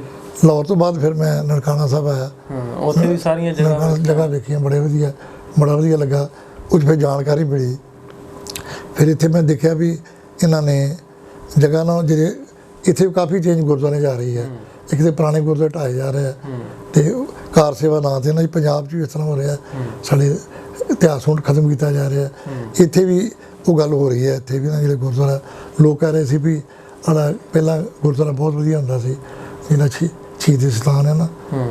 ਅੱਛਾ, ਚਾਹੀਦਾ ਤੇ ਐਵੇਂ ਵੀ ਜਿਹੜੀਆਂ ਪੁਰਾਣੀਆਂ ਬਿਲਡਿੰਗ ਨੇ ਹਾਂਜੀ, ਉਹਨਾਂ ਨੂੰ ਪ੍ਰੀਜ਼ਰਵ ਕਰਨ ਵਾਸਤੇ ਆਰਕੀਟੈਕਟ ਜਾਂ ਦੂਸਰੇ ਲੋਕ ਹੈਗੇ ਨੇ ਜਿਹੜੀਆਂ ਉਹਨਾਂ ਹੀ ਬਿਲਡਿੰਗਾਂ ਨੂੰ ਉਸੇ ਹੀ ਹਾਲਤ 'ਚ ਠੀਕ ਕਰ ਸਕਦੇ ਨੇ। ਹਾਂਜੀ ਤੇ ਕਾਰ ਸੇਵਾ ਕਰਨ ਮੇਰਾ ਤਾਂ ਖਿਆਲ ਹੈ ਵੀ ਜਿਹੜੀਆਂ ਪੁਰਾਣੀਆਂ ਇਤਿਹਾਸਿਕ ਬਿਲਡਿੰਗ ਨੇ ਉਹਨਾਂ ਨੂੰ ਉਸੇ ਹੀ ਹਾਲਤ 'ਚ ਰੱਖਿਆ ਜਾਵੇ, ਉਹਨੂੰ ਰਿਪੇਅਰ ਕੀਤਾ ਜਾਵੇ, ਨਾ ਕਿ ਪੁੱਟ ਕੇ ਤੇ ਨਵੀਆਂ ਟਾਈਲਾਂ ਲਾ ਦਿਓ ਤੇ ਨਵੀਆਂ ਕੰਧਾਂ ਕਰ ਦਿਓ, ਨਵੀਆਂ ਪੇਂਟਿੰਗਾਂ ਬਣਾ ਦਿਓ। ਨਹੀਂ, ਉਹ ਨਵਾਂ ਟ੍ਰੈਂਡ ਇਹ ਬਣ ਗਿਆ ਜੀ। ਉਹ ਜਿੱਦਾਂ ਹੁਣ ਘਰ ਹੁੰਦੇ, ਪਹਿਲਾਂ ਛੋਟੇ ਘਰ ਹੁੰਦੇ ਸੀ, ਹੁਣ ਉਹਦੇ ਲੋਕੀ ਉਹਦੇ ਵੱਡੇ ਗੁਰਦੁਆਰੇ ਬਣਾ ਦਈਏ, ਵੱਡੇ ਸੰਗਤ ਖੁੱਲੀ ਡੁੱਲੀ ਜਾਵੇ। ਇਸ ਕਰਕੇ ਇਹ ਕਨਸੈਪਟ ਜਿਹੜਾ ਨਾ, ਇਹ ਜਿਹੜੇ ਹੈਗੇ ਨਾ ਹੈਰੀਟੇਜ ਨੂੰ ਪਿਆਰ ਕਰਨ ਵਾਲੇ ਜਾਂ ਸਕਾਲਰ ਜਿਹੜੇ ਨੇ, ਉਹ ਕਹਿੰਦੇ ਵੀ ਇਮਾਰਤ ਉਹ ਰੱਖੋ, ਉਹਨੂੰ ਬਾਹਰੋਂ ਉਹ ਰੱਖੋ, ਬਾਹਰੋਂ ਚੇਂਜ ਨਾ ਕਰੋ, ਅੰਦਰੋਂ ਰਿਪੇਅਰ ਕਰਦੇ ਰਹੋ। ਟੈਕਨੋਲੋਜੀ ਨਵੀਂ ਆ ਗਈ ਅੱਜ ਕੱਲ੍ਹ, ਲੇਕਿਨ ਦੇਖਿਆ ਵੀ ਢਾਈ ਜਾ ਰਿਹਾ। ਹਾਲੀ ਦੂਜੀ ਗੱਲ ਮੈਂ ਤੁਹਾਨੂੰ ਸਾਂਝੀ ਕਰਨੀ ਚਾਹੁੰਦਾ ਵੀ ਇੱਥੇ ਪਹਿਲਾਂ ਗੁਰਦੁਆਰੇ ਨਾਲ ਪਾਕਿਸਤਾਨ ਬਣਿਆ ਤੇ ਗੁਰਦੁਆਰੇ ਬੰਦ ਪਏ ਸੀ। ਜਿਹੜੀ ਤੁਹਾਡੀ ਪਾਕਿਸਤਾਨ ਦੀ ਜਿਹੜੀ ਕਮੇਟੀ ਬਣੀ ਹੈ, ਉਹ ਬੜਾ ਵਧੀਆ ਉਪਰਾਲਾ ਕਰ ਰਹੀ ਹੈ ਵੀ ਗੁਰਦੁਆਰੇ ਖੋਲ੍ਹ ਰਿਹਾ। ਹੁਣ ਸੱਚਾ ਸੌਦਾ ਦੇਖ ਕੇ ਆਏ ਗੁਰਦੁਆਰਾ, ਉਹ ਵੀ ਬੰਦ ਸੀਗਾ, ਹੁਣ ਖੋਲ੍ਹਿਆ ਇਹਨਾਂ ਨੇ। ਬਹੁਤ ਵਧੀਆ ਪੁਰਾਣੀ ਬਿਲਡਿੰਗ ਨੂੰ ਕੀਤਾ, ਪੁਰਾਣੀ ਬਿਲਡਿੰਗ ਉਹਨਾਂ ਨੇ ਉਸਾ ਸੰਭਾਲਿਆ। ਉੱਥੇ ਬੜੀ ਫੁੱਲ ਬੜੇ ਨੇ। ਇਸ ਤਰ੍ਹਾਂ ਹੀ ਜਿਹੜੇ ਬਾਕੀ ਗੁਰਦੁਆਰੇ ਨਾ, ਉਹ ਵੀ ਇਹਦੀ ਬੜੀ ਡਿਵੈਲਪਮੈਂਟ ਹੋਈ ਹੈ। ਨਨਕਾਣਾ ਸਾਹਿਬ ਗੁਰਦੁਆਰੇ ਦੀ ਨਾ, ਤੇ ਉਹਨੂੰ ਬੜਾ ਸੰਭਾਲਿਆ ਇਹਨਾਂ ਨੇ, ਤੇ ਬੜੀ ਖੁਸ਼ੀ ਹੋਈ ਆ ਕੇ ਨਾ। ਤੇ ਲੋਕ ਬੜਾ ਪਿਆਰ ਕਰਦੇ ਆ, ਜੇ ਜਾਈਦਾ ਲੋਕੀ ਮਿਲਦੇ ਆ ਬੜੇ ਪਿਆਰ ਨਾਲ। ਉਸ ਤੋਂ ਅੱਗੇ ਫਿਰ ਕਿੱਧਰ ਨੂੰ ਆ ਗਏ ਜੀ? ਤੇ ਫਿਰ ਉਸ ਤੋਂ ਬਾਅਦ ਅਸੀਂ ਜਿੰਨਾ ਮੈਂ ਪ੍ਰੋਫੈਸਰ ਕਲਿਆਣ ਸਿੰਘ ਦੇ ਇੱਥੇ, ਉਹਨਾਂ ਦੇ ਪੇਰੈਂਟਸ ਇੱਥੇ ਨਨਕਾਣਾ ਸਾਹਿਬ ਹੀ ਹੈ, ਚਾਚਾ ਜੀ ਨੇ, ਉਹਨਾਂ ਦੇ ਫਿਰ ਇੱਕ ਭਤੀਆ ਲਵਲੀ ਹੈ, ਉਹ ਫਿਰ ਮੈਨੂੰ ਇੱਥੇ ਲਾਇਆ। ਉਹਨਾਂ ਨਾਲ ਲੈਲਪੁਰ ਆ ਗਏ, ਜਿਹਨੂੰ ਅੱਜ ਕੱਲ੍ਹ ਫੈਸਲਾਬਾਦ ਕਹਿੰਦੇ ਆ। ਇੱਥੇ ਆ ਕੇ ਤੇ ਮੈਂ ਸੁਣਦਾ ਨਾ ਸੀ ਵੀ ਲੈਲਪੁਰ ਖਾਲਸਾ ਕਾਲਜ ਜਿਹੜਾ ਨਾ ਚੰਦਰ ਦਾ, ਇੱਥੋਂ ਸ਼ਿਫਟ ਹੋ ਗਿਆ। ਮੈਂ ਫਿਰ ਕੱਲ੍ਹ ਉਹਦੀਆਂ ਫੋਟੋ ਵੇਖੀਆਂ, ਉਹ ਜਿਹੜੀ ਜ਼ਮੀਨ ਦਾਨ ਦਿੱਤੀ ਹੈ ਸਰਦਾਰ, ਉਹ ਸਾਰਾ ਕੁਝ ਮੈਂ ਕੱਲ੍ਹ ਆਪਣੇ ਕੈਮਰੇ 'ਚ ਰਿਕਾਰਡ ਕਰ ਲਿਆ, ਸਾਰਾ ਵੇਖ ਲਿਆ। ਦੂਜਾ ਸੀ ਵੀ ਹੁਣ ਮੈਂ ਯੂਨੀਵਰਸਿਟੀ ਜਿਹੜੀ ਇੱਥੇ ਗਿਆ, ਐਗਰੀਕਲਚਰ ਯੂਨੀਵਰਸਿਟੀ, ਉਹ ਵੀ ਸਾਹਿਬ ਨੇ ਮੈਨੂੰ ਬੜਾ ਖੁੱਲ੍ਹਾ ਟਾਈਮ ਦਿੱਤਾ, ਗੱਲਾਂ ਬਾਤਾਂ ਕੀਤੀਆਂ। ਵਾਈਸ ਚਾਂਸਲਰ ਬੜੇ ਚੰਗੇ ਬੰਦੇ, ਉਹ ਕਹਿੰਦੇ ਫਿਰ ਵੀ ਆਉਣ। ਉਹ ਲੋਕੀ ਕਹਿੰਦੇ ਬਾਕੀ ਪੰਜਾਬੀ ਵਾਈਸ ਚਾਂਸਲਰ ਸਾਹਿਬ ਐਗਰੀਕਲਚਰ ਯੂਨੀਵਰਸਿਟੀ ਦੇ, ਇੱਥੋਂ ਦੇ ਬੜੇ ਸਟੂਡੈਂਟ ਪੜ੍ਹ ਕੇ ਗਏ ਨੇ ਉੱਧਰ। ਹਾਂਜੀ, ਇਹ ਬਹੁਤ ਪਿਆਰ ਕਰਦੇ ਇੱਥੋਂ ਕੋਈ ਵੀ ਆਉਂਦਾ ਨਾ ਉੱਧਰੋਂ। ਹਾਂਜੀ, ਪੰਜਾਬੀ ਸਿੱਖ ਯਾਤਰੀ ਜਿਹੜੇ ਵੀ ਆਉਂਦੇ ਬਹੁਤ ਪਿਆਰ ਕਰਦੇ, ਬੜਾ ਇੱਜ਼ਤ ਮਾਣ ਦਿੰਦੇ ਆ। ਉਹ ਦੱਸ ਰਹੇ ਸੀ ਵੀ ਮੈਂ ਜਾਣਾ ਰਹਿਣਾ ਉੱਥੇ, ਆਂਦੇ ਅੰਮ੍ਰਿਤਸਰ ਵੀ ਜਾਣਾ, ਤੇ ਲੁਧਿਆਣੇ ਜਿਹੜੀ ਖੇਤੀਬਾੜੀ ਯੂਨੀਵਰਸਿਟੀ ਉੱਥੇ ਹੀ ਜਾਣਾ ਰਹਿਣਾ। ਤੇ ਮੈਂ ਉਹਨਾਂ ਨੂੰ ਬੇਨਤੀ ਕੀਤੀ ਵੀ ਖਾਲਸਾ ਕਾਲਜ ਤੁਸੀਂ ਨਾ ਜਾਓ, ਉੱਥੇ ਬੋਟਨੀ ਡਿਪਾਰਟਮੈਂਟ 'ਚ ਨਾ ਪੁਰਾਣੀਆਂ ਪਈਆਂ ਹੋਈਆਂ ਨੇ ਚੀਜ਼ਾਂ ਸੰਭਾਲੀਆਂ, ਉੱਥੇ ਨਾਂ ਲਿਖਿਆ, ਉਹ ਮੁਸਲਮਾਨਾਂ ਨਾਂ ਹੈਗੇ ਆ, 1941 1935। ਤੇ ਉਹ ਮੈਂ ਤੁਸੀਂ ਦੇਖ ਕੇ ਆਓ, ਤੇ ਉਹ ਜਿਹੜੇ ਮੁੰਡੇ 1941 'ਚ ਉਸ ਵੇਲੇ ਪੜ੍ਹਦੇ ਹੋਣਗੇ, ਕੋਸ਼ਿਸ਼ ਕਰੋ ਲੱਭੋ ਉਹਨਾਂ ਨੂੰ ਵੀ ਉਹ ਇਸ ਵੇਲੇ ਪ੍ਰੋਫੈਸਰ ਲੱਗੇ ਹੋਣੇ ਕਿਤੇ ਨਾ ਕਿਤੇ ਨੇ। ਇਹ ਸਾਰੇ ਮੈਂ ਕੋਈ ਇਸ ਤਰ੍ਹਾਂ ਡਾਕੂਮੈਂਟੇਸ਼ਨ ਕਰੋ ਤੁਸੀਂ। ਤੇ ਮੈਂ ਵੀ ਜਾ ਕੇ ਉੱਥੇ ਖਾਲਸਾ ਜਾ ਕੇ ਪਤਾ ਕਰਾਂਗਾ ਵੀ ਕਿਹੜੇ ਨਾਂ ਹੈਗੇ ਉਹਨਾਂ ਕੋਲ। ਲੈਲਪੁਰੀਏ ਕਿਵੇਂ ਲੱਗੇ ਫਿਰ ਤੁਹਾਨੂੰ ਲੋਕ? ਹਾਂਜੀ, ਲੈਲਪੁਰੀਏ ਲੋਕ ਲੈਲਪੁਰੀ ਬੜੇ ਵਧੀਆ ਜੀ। ਕੱਲ ਮੈਂ ਨਾ ਮਜ਼ਾ ਆ ਗਿਆ, ਕੱਲ ਵਿਸਾਖੀ ਦੇਖੀ ਆ। ਵਿਸਾਖੀ ਮੇਲਾ ਸੀ ਕੱਲ, ਵਿਸਾਖੀ ਮੇਲਾ ਦੇਖਿਆ ਜੀਸੀ ਯੂਨੀਵਰਸਿਟੀ ਦੇ ਵਿੱਚ। ਹਾਂਜੀ, ਜੀਸੀ ਯੂਨੀਵਰਸਿਟੀ ਹਾਂਜੀ ਫੈਸਲਾਬਾਦ ਵਿੱਚ। ਤੇ ਉਹ ਵੇਖਿਆ ਕੁੜੀਆਂ ਨੇ, ਮੈਂ ਨਾ ਕਮਾਲ ਕਰਤੀ। ਉਹਦੇ ਢੋਲ ਵਜਾਉਣ ਵਾਲਾ ਮੁੰਡਾ, ਉਹ ਮੈਂ ਰਿਕਾਰਡ ਕੀਤਾ ਸਾਰਾ ਹੀ। ਤੇ ਢੋਲ ਨਾਂ ਕੀ ਮੁੰਡੇ ਦਾ ਜੀ? ਉਹਨਾਂ ਤੌਹੀਦ ਚੱਠਾ ਜਿਨ੍ਹਾਂ ਨੇ ਆਰਗੇਨਾਈਜ਼ ਕਰਾਇਆ, ਉਹਦਾ ਨਾਮ ਮੈਨੂੰ ਨਹੀਂ ਉਹਦਾ। ਢੋਲ, ਮੈਂ ਢੋਲ ਨੂੰ ਕਮਾਲ ਕੀਤੀ ਉਹ ਢੋਲ ਵਜਾਉਣ। ਤੇ ਪਰਫਾਰਮੈਂਸ ਵੈਸੇ ਸਾਰੀ ਚੰਗੀ ਸੀ, ਬੜੀ ਵਧੀਆ ਨਾ। ਹਾਂਜੀ, ਬਾਕੀ ਜਿਹੜੇ ਤੁਹਾਡੇ ਆਏ ਨੇ ਫਨਕਾਰ ਆਏ ਉੱਥੇ, ਪ੍ਰੋਡਿਊਸਰ ਫਿਲਮਾਂ ਦੇ ਆਏ, ਹਾਂ ਸਾਰੇ ਸੱਦੇ ਸੀ, ਸਾਰੇ ਪੰਜਾਬੀ ਦੇ ਹਵਾਲੇ ਦੇ ਨਾਲ ਸਾਰੇ ਉਹਨਾਂ ਸਾਰਿਆਂ ਨੇ। ਫਿਰ ਸਾਰਿਆਂ ਨੇ ਇਹ ਗੱਲ ਹੀ ਉਹਨਾਂ ਇਹ ਦੱਸੀ ਹੈ ਵੀ ਇੱਥੇ ਇਹਨਾਂ ਦਾ ਨਾ ਮੀਡੀਆ, ਇੱਥੇ MSc ਹੈਗੀ ਹੈ, ਮਾਸ ਕਮਿਊਨੀਕੇਸ਼ਨ ਦੀ ਨਾ। ਤੋਂ ਤੁਹਾਡੇ ਮੈਨੂੰ ਨਾਮ ਭੁੱਲ ਗਿਆ, ਜਿਹੜੇ ਫਿਲਮ ਬਣਾਉਂਦੇ ਹੁੰਦੇ ਵੀ ਤੁਸੀਂ ਸੈਯਦ ਨੂਰ, ਉਹਦੇ ਤੁਸੀਂ ਇੱਥੇ ਫਿਲਮਾਂ ਬਾਰੇ ਇਸ ਕੋਰਸ ਕਾਇਮ ਕਰੋ, ਸਟੱਡੀ ਫਿਲਮਾਂ ਬਾਰੇ ਸਟੱਡੀ ਕਰੋ। ਤੇ ਮੈਂ ਹਰ ਹਫ਼ਤੇ ਇੱਕ ਪੀਰੀਅਡ ਲਾਇਆ ਕਰਾਂਗਾ, ਆ ਕੇ 1 ਘੰਟਾ ਪੜ੍ਹਾਇਆ ਕਰਾਂਗਾ। ਇਹ ਸਮਝੋ ਤੁਹਾਡੀ ਅਚੀਵਮੈਂਟ ਕਹੀ ਜਾ ਸਕਦੀ ਹੈ ਵਿਸਾਖੀ ਮੇਲੇ ਦੀ। ਹਾਂਜੀ, ਫਿਲਮ ਐਂਡ ਟੀਵੀ ਦਾ ਨਾ ਕਿਹਾ ਕਿ ਤੁਸੀਂ ਸ਼ੁਰੂ ਕਰੋ ਕੋਰਸ ਕੋ, ਸ਼ਾਰਟ ਕੋਰਸ ਜਿਹੜਾ। ਹਾਂਜੀ ਹਾਂਜੀ। ਅੱਛਾ ਡਾਕਟਰ ਸਾਹਿਬ, ਇਹ ਦੱਸੋ ਵੀ ਐਜੂਕੇਸ਼ਨ ਸਿਸਟਮ ਚੜ੍ਹਦੇ ਪੰਜਾਬ ਤੇ ਲਹਿੰਦੇ ਪੰਜਾਬ ਐਜੂਕੇਸ਼ਨ ਸਿਸਟਮ ਦਾ ਕੀ ਫਰਕ ਵੇਖਿਆ? ਹਾਂਜੀ, ਉਹ ਫਰਕ ਇਹ ਹੈ ਵੀ ਮੈਂ ਉੱਥੇ ਸਕੂਲ 'ਚ ਗਿਆ, ਜਿਹੜਾ ਨਨਕਾਣਾ ਸਾਹਿਬ ਸਕੂਲ ਹੈ, ਉੱਥੇ ਮੈਂ ਗਿਆ। ਉੱਥੇ ਨੇ ਖੋਲ੍ਹਿਆ ਇਹਨਾਂ ਨੇ, ਤੇ ਉੱਥੇ ਮੈਂ ਪ੍ਰਿੰਸੀਪਲ ਸਾਹਿਬ ਨੂੰ ਮਿਲਿਆ ਜਾਂ ਬੱਚਿਆਂ ਨੂੰ ਮਿਲਿਆ। ਉੱਥੇ ਵੀ ਇੱਥੇ ਤੁਹਾਡੇ ਨਾ ਉਰਦੂ 'ਚ ਪੜ੍ਹਾਈ ਕਰਾਈ ਜਾਂਦੀ ਹੈ, ਜਿਹੜੀ ਕਿ ਇੱਥੇ ਮਦਰ ਟੰਗ ਨਹੀਂ ਹੈਗੀ। ਲੇਕਿਨ ਸਾਡੇ ਚੜ੍ਹਦੇ ਪੰਜਾਬ 'ਚ ਇਹ ਹੈ ਵੀ ਅਸੀਂ ਉੱਥੇ, ਸਾਡੇ ਇੰਡੀਆ ਦੇ ਵਿੱਚ ਨੋਰਮਲ ਰੂਲ ਹੈ ਅੰਗਰੇਜ਼ਾਂ ਵੇਲੇ ਤੋਂ ਹੀ, ਹੁਣ ਨਹੀਂ ਪਹਿਲਾਂ ਤੋਂ ਹੀ, ਵੀ ਜਿਹੜੀ ਸੂਬੇ ਦੀ ਭਾਸ਼ਾ ਨਾ ਇੰਡੀਆ ਦੇ ਵਿੱਚ, ਉਹ 'ਚ ਪੜ੍ਹਾਈ ਕਰਾਈ ਜਾਂਦੀ। ਜਿਵੇਂ ਪੰਜਾਬ, ਹੁਣ ਮੈਂ ਸਰਕਾਰੀ ਸਕੂਲ ਪੜ੍ਹਿਆ, ਸਾਡੇ ਪੰਜਾਬੀ ਪੜ੍ਹਾਈ ਜਾਂਦੀ ਹੈ ਮੀਡੀਅਮ 10ਵੀਂ ਤੱਕ ਨਾ। ਸਾਰਾ ਕੁਝ ਪੰਜਾਬੀ, ਇਤਿਹਾਸ, ਸਾਇੰਸ, ਸਾਰਾ ਕੁਝ ਪੰਜਾਬੀ ਪੜ੍ਹਾਇਆ ਜਾਂਦਾ। ਜਿਹੜੀ ਤੀਜੀ ਜਮਾਤ ਹਿੰਦੀ ਲਵਾਉਂਦੇ ਆ, 6ਵੀਂ 'ਚ ਅੰਗਰੇਜ਼ੀ ਸ਼ੁਰੂ ਕਰਾਈ ਜਾਂਦੀ ਹੈ। ਇਸ ਤਰ੍ਹਾਂ ਹੀ ਜਿਹੜੇ ਤੁਹਾਡੇ ਇੱਥੇ ਪੰਜਾਬੀ ਦੇ ਲਿਖਾਰੀ ਨੇ, ਰਾਈਟਰ ਨੇ, ਉਹਨਾਂ ਦੇ ਮੈਂ ਗਾਇਬ ਖਬਰਾਂ ਪੜ੍ਹਦਾ ਰਹਿੰਦਾ। ਇੱਕ ਤੁਹਾਡੇ ਆਪਣਾ org.com ਵੈਬਸਾਈਟ ਹੈਗੀ ਹੈ। ਹਾਂਜੀ, ਉਹ ਬੜੀ ਵਧੀਆ ਵੈਬਸਾਈਟ 'ਤੇ ਫਿਲਮਾਂ ਬਣੀਆਂ, ਡਾਕੂਮੈਂਟਰੀ ਬਣੀਆਂ, ਉਹ 'ਚ ਆਰਟੀਕਲਸ ਵੀ ਹੈਗੇ ਆ। ਉਹ ਕਹਿੰਦੇ ਵੀ ਇੱਥੇ ਪੰਜਾਬੀ ਮੀਡੀਅਮ ਹੋਣਾ ਚਾਹੀਦਾ। ਹਾਂ, ਪੰਜਾਬੀ ਦਾ ਥੋੜਾ ਜਿਹਾ ਇੱਥੇ ਦਬਾਅ ਜੀ, ਤੇ ਉਰਦੂ ਦਾ ਥੋੜਾ ਜ਼ਿਆਦਾ। ਉਰਦੂ ਪੜਾਉਣ ਲੇਕਿਨ ਇਹ ਵੀ ਜਿਹੜਾ ਕਿਉਂਕਿ ਉਰਦੂ ਤੁਹਾਡੀ ਦੇਖੋ, ਜਿਹੜਾ ਸਾਡੇ ਉਹਨੂੰ ਅਹਿਮੀਅਤ ਦੇਣੀ ਚਾਹੀਦੀ। ਜਾਂ ਸਾਡੇ ਹਿੰਦੀ ਲਾਈ, ਹਿੰਦੀ ਬਗੈਰ ਗੁਜ਼ਾਰਾ ਨਹੀਂ ਹੈਗਾ। ਤੁਹਾਡੇ ਉਰਦੂ ਜਿਹੜਾ ਇਹ ਨੈਸ਼ਨਲ ਲੈਂਗੁਏਜ ਹੈ, ਇਸ ਲਈ ਉਰਦੂ ਦੇ ਪੜ੍ਹਨਾ ਰੱਖਣੇ। ਇਸ ਲਈ ਮੀਡੀਅਮ ਪੰਜਾਬੀ ਹੋ, ਜਿਹੜੀ ਕੋਈ ਹੈਗੀ, ਜਿਹੜੇ ਸੂਬੇ ਜਿਹੜੀ ਭਾਸ਼ਾ ਕੋ ਬੋਲਦਾ, ਉਹ 'ਚ ਪੜ੍ਹਾਈ ਕਰਾ ਕੇ ਮੁੜ ਕੇ ਉਰਦੂ ਨੂੰ ਉੱਪਰ ਜਾ ਕੇ ਤੀਜੀ ਜਮਾਤ ਜਿਵੇਂ ਦੱਸਿਆ। ਬਿਲਕੁਲ, ਇਹਦੇ ਲਈ ਵੀ ਕੋਸ਼ਿਸ਼ਾਂ ਅਸੀਂ ਕਰਦੇ ਰਹੀਦਾ। 6ਵੀਂ 'ਚ ਅੰਗਰੇਜ਼ੀ ਜਾਂ ਇੱਥੇ ਆਪਾਂ ਕਰੀਦਾ ਕੋਈ ਨਾ ਕੋਈ ਇਸ ਤਰ੍ਹਾਂ ਦਾ ਪੰਜਾਬੀਅਤ ਵਾਸਤੇ। ਲੇਕਿਨ ਤੁਹਾਡੇ ਪੰਜਾਬੀ ਤੁਹਾਡੇ ਬੜੀ ਵਧੀਆ ਪੰਜਾਬੀ ਸਾਡੀ ਬੋਲਣ ਦੇ ਵਿੱਚ ਬੜੀ ਇੱਥੇ ਸਾਰੇ ਬੋਲਦੇ, ਕਿਉਂਕਿ ਮੈਂ ਦੱਸਦਾ ਜਾਵਾਂ ਕਿ ਇੱਥੇ 11 ਕਰੋੜ ਪੰਜਾਬੀ ਵਸਦਾ ਪਾਕਿਸਤਾਨ ਦੇ ਵਿੱਚ। ਹਾਂਜੀ ਹਾਂਜੀ, 11 ਕਰੋੜ ਜਿਹੜਾ ਵਾ ਪੰਜਾਬੀ। ਤਾਂ ਜੇ ਮੈਂ ਚੜ੍ਹਦੇ ਪੰਜਾਬ ਦੀ ਗੱਲ ਕਰੀ, ਉਧਰ 2 ਕਰੋੜ ਹੈ। ਹਾਂਜੀ ਹਾਂਜੀ, ਇੱਥੇ 9 ਕਰੋੜ ਜ਼ਿਆਦਾ ਵਾ, ਲੇਕਿਨ ਫਿਰ ਵੀ ਉਹਦੇ 'ਚ ਥੋੜ੍ਹਾ ਜਿਹਾ ਪੰਜਾਬੀ ਨੂੰ ਦਬਾਇਆ ਗਿਆ। ਇਹਦੇ ਲਈ ਵੀ ਜਿਹੜੇ ਕਾਫੀ ਸਾਰੇ ਐਕਟਿਵਿਸਟ ਨੇ ਪੰਜਾਬੀ ਦੇ, ਅਸੀਂ ਉਹਨਾਂ ਦੇ ਨਾਲ ਲੱਗ ਕੇ, ਉਹ ਵੀ ਮੋਢੇ ਨਾਲ ਮੋਢਾ ਲਾ ਕੇ ਇਹਦੇ 'ਤੇ ਕੰਮ ਕਰੀਦਾ। ਡਾਕਟਰ ਸਾਹਿਬ, ਇੱਕ ਹੋਰ ਛੋਟਾ ਜਿਹਾ, ਟਾਈਮ ਵੀ ਥੋੜ੍ਹਾ ਅੱਗੇ ਪਰ ਲੰਮਾ ਕੰਮ ਹੋ ਗਿਆ। ਇਹ ਐਜੂਕੇਸ਼ਨ ਸਿਸਟਮ ਦੀ ਆਪਾਂ ਗੱਲ ਕਰਨੇ ਆ। ਜਿਹੜੇ ਤੁਸੀਂ ਹੁਣ ਇਸ ਵੇਲੇ USA ਰਹਿੰਦੇ ਹੋ, ਜਿਹੜੇ ਸਟੂਡੈਂਟ ਇੱਥੋਂ ਪਾਕਿਸਤਾਨ ਤੋਂ USA ਜਾਣਾ ਚਾਹੁੰਦੇ ਨੇ, ਉਹਨਾਂ ਲਈ ਕੋਈ ਟਿਪਸ ਦੱਸੋ ਵੀ ਉਹਨਾਂ ਵਾਸਤੇ। ਉਹਨਾਂ ਸਭ ਤੋਂ ਆ ਵੀ ਬਹੁਤੇ ਲੋਕਾਂ ਨਾਲ ਵਾਕ ਵੀ ਨਹੀਂ ਹੈਗੀ ਵੀ ਹਾਇਰ ਸਟੱਡੀ ਵਾਸਤੇ। ਹਾਂਜੀ, ਅਮਰੀਕਾ ਦੇ ਵਿੱਚ ਇਹ ਵੀ ਜਿਹੜੇ ਬੱਚੇ ਕਿਤੇ 12 ਕਰਕੇ ਜਿਹੜੇ ਜਾਂਦੇ ਨੇ BSc ਕਰਨ ਹਾਇਰ ਸਟੱਡੀ ਵਾਸਤੇ, ਜਿਹੜੇ ਅਮੀਰ ਬੰਦੇ ਆ, ਪੈਸੇ ਖਰਚ ਸਕਦੇ ਆ, ਉਹ ਜਾਣ। ਨੰਬਰ ਬਾਕੀ ਦੇ ਬੱਚੇ ਤੁਹਾਡੇ ਨਾ, ਜਿਵੇਂ ਉੱਥੇ BSc 4 ਸਾਲ ਦੀ ਹੈ, ਉੱਥੇ ਅਮਰੀਕਾ 'ਚ BTech 4 ਸਾਲ ਦੀ ਹੈ। ਇਸ 4 ਸਾਲ ਦੇ ਜਿਹੜੇ ਕੋਰਸਿਸ ਆ, ਉਹਨਾਂ ਬੱਚਿਆਂ ਨੂੰ ਚਾਹੀਦਾ ਵੀ ਉਹ ਬੱਚੇ ਜੋ ਕਰ ਰਹੇ ਹੁੰਦੇ ਨੇ, ਮੰਨ ਲਓ BTech ਕਰ ਰਿਹਾ, ਇਲੈਕਟ੍ਰੋਨਿਕ ਕੰਪਿਊਟਰ ਦੀ ਕਰ ਰਿਹਾ ਬੱਚਾ ਕੋਈ, ਉਹਨੂੰ ਚਾਹੀਦਾ ਵੀ ਉੱਥੇ ਯੂਨੀਵਰਸਿਟੀ ਵੈਬਸਾਈਟ ਖੋਲ੍ਹੇ, ਉੱਥੇ ਖੋਲ੍ਹ ਕੇ ਤੇ ਉੱਥੇ ਉਹਨੂੰ ਚਾਹੀਦਾ ਵੀ ਉਹ ਵੇਖੇ ਵੀ ਉੱਥੇ ਆਪਣਾ ਕਿਹੜਾ ਕੋਰਸ ਕਰਾਂ ਜਿਹਦੇ ਨਾਲ ਮੈਨੂੰ ਵਜ਼ੀਫਾ ਮਿਲ ਜਾਏ। ਜਿਵੇਂ ਮੈਂ ਤੁਹਾਨੂੰ ਐਗਜ਼ਾਮਪਲ ਦੇਣ ਲੱਗਾ, BTech ਕੀਤੀ ਕਿਸੇ ਨੇ 4 ਸਾਲ ਦੀ, ਉਹਨੂੰ ਚਾਹੀਦਾ ਵੀ IELTS ਨਾਲ ਐਡਮਿਸ਼ਨ ਮਿਲ ਜਾਂਦੀ ਹੈ। IELTS ਜਿਹੜੀ ਹੈ ਨਾ, ਉਹ ਅੰਗਰੇਜ਼ੀ ਦਾ ਹੈਗਾ, ਅੰਗਰੇਜ਼ੀ ਦਾ ਇਮਤਿਹਾਨ ਹੈ ਵੀ ਬੱਚੇ ਨੂੰ ਅੰਗਰੇਜ਼ੀ ਆਉਂਦੀ ਹੈ। ਕਈ ਯੂਨੀਵਰਸਿਟੀਆਂ 6 ਬੈਂਡ ਮੰਗਦੀਆਂ, ਕਈ 6.5 ਮੰਗਦੀਆਂ, ਐਡਮਿਸ਼ਨ ਮਿਲ ਜਾਂਦੀ ਹੈ। ਜੇ ਉਹ GRE ਕਰ ਲੈਣ, ਉਹਨੂੰ ਕਹਿੰਦੇ ਗ੍ਰੈਜੂਏਟ ਰੈਕੋਰਡ ਐਗਜ਼ਾਮੀਨੇਸ਼ਨ। ਜੇ ਕੋਈ GRE ਬੱਚਾ ਕਰ ਲੈਂਦਾ, ਹੁਣ ਜੇ ਜੋ BTech ਕਰੇ, ਉਹ ਨਾਲ ਪੜ੍ਹੀ ਜਾਣ। ਜੋ ਛੁੱਟੀਆਂ ਹੁੰਦੀਆਂ ਨਾ, ਐਗਜ਼ਾਮ ਕੋਈ ਨਹੀਂ ਹੁੰਦੇ, ਪੇਪਰ ਦੇਣ ਤੋਂ ਬਾਅਦ ਬੱਚੇ ਵਿਹਲੇ ਹੁੰਦੇ ਆ 2-3 ਮਹੀਨੇ, ਉਹ GRE ਕਿਤਾਬ ਲੈਣ, ਪੜ੍ਹਨ, ਪੜ੍ਹ ਕੇ ਉਹ ਚੰਗੇ ਨੰਬਰ ਲੈਣ ਤੇ ਚੰਗੇ ਨੰਬਰ ਜੋ ਲੈਣਗੇ ਵਧੀਆ ਯੂਨੀਵਰਸਿਟੀ ਮਿਲੇਗੀ, ਉਹਨਾਂ ਦੀ ਫੀਸ ਮਾਫ ਹੋ ਜਾਏਗੀ। ਫੀਸ ਮਾਫ ਹੋਣ ਤੋਂ ਇਲਾਵਾ ਵਜ਼ੀਫਾ ਮਿਲੇਗਾ, 1 ਰੁਪਈਆ ਖਰਚ ਨਹੀਂ ਆਏਗਾ ਉਹਨਾਂ ਦਾ। ਖਰਚਾ ਵੀ ਨਹੀਂ ਇਹ ਗੱਲ ਹੋ ਰਿਹਾ ਉੱਥੇ ਨਾ ਜਿਹੜੇ ਪ੍ਰੈਕਟੀਕਲ ਹੈਗੇ ਆ ਨਾ, ਜਿਹੜਾ ਪ੍ਰੈਕਟੀਕਲ ਵਰਕ ਹੈਗਾ ਸਾਡੇ ਇੰਡੀਆ ਵਿੱਚ ਹੈਗਾ ਵੀ ਥਿਊਰੀ ਪ੍ਰੋਫੈਸਰ ਪੜਾਉਂਦਾ, ਪ੍ਰੈਕਟੀਕਲ ਕਰਾਉਂਦੇ ਨੇ, ਡੈਮੋਸਟ੍ਰੇਟਰ ਕਹਿੰਦੇ ਉਹਨੂੰ, ਉਹ BSc ਪੜ੍ਹੇ ਹੁੰਦੇ ਆ। ਅਮਰੀਕਾ ਵਿੱਚ ਕਰਦੇ ਕਿ ਜਿਹੜੇ ਬੱਚੇ M.Tech ਕਰਦੇ ਆ ਨਾ, ਮਾਸਟਰ ਕਰਦੇ ਆ, ਉਹਨੂੰ ਕੰਮ ਦੇ ਦਿੰਦੇ ਆ। ਉਹ ਜਦੋਂ ਕੰਮ ਦੇ ਦਿੰਦੇ ਉਹਨੂੰ ਉਸ ਬੱਚੇ ਦੀ ਫੀਸ ਮਾਫ ਹੋ ਜਾਂਦੀ ਹੈ ਤੇ ਸਕਾਲਰਸ਼ਿਪ ਮਿਲ ਜਾਂਦਾ। ਇਸ ਲਈ ਬੱਚਿਆਂ ਨੂੰ ਚਾਹੀਦਾ ਵੀ ਉਹ ਜਾਣ ਤੋਂ ਪਹਿਲਾਂ ਨਾ ਪ੍ਰੋਫੈਸਰ ਨਾਲ ਕੰਟੈਕਟ ਕਰਨ, ਮੈਨੂੰ GRE 'ਚ ਮੈਨੂੰ ਟੀਚਿੰਗ ਅਸਿਸਟੈਂਟ ਦੀ ਅਸਾਮੀ ਚਾਹੀਦੀ ਹੈ। ਫਿਰ ਉਸ ਅਮਰੀਕਾ 'ਚ ਨਾ ਪ੍ਰੋਜੈਕਟ ਮਿਲੇ ਹੁੰਦੇ ਆ ਪ੍ਰੋਫੈਸਰਾਂ ਨੂੰ।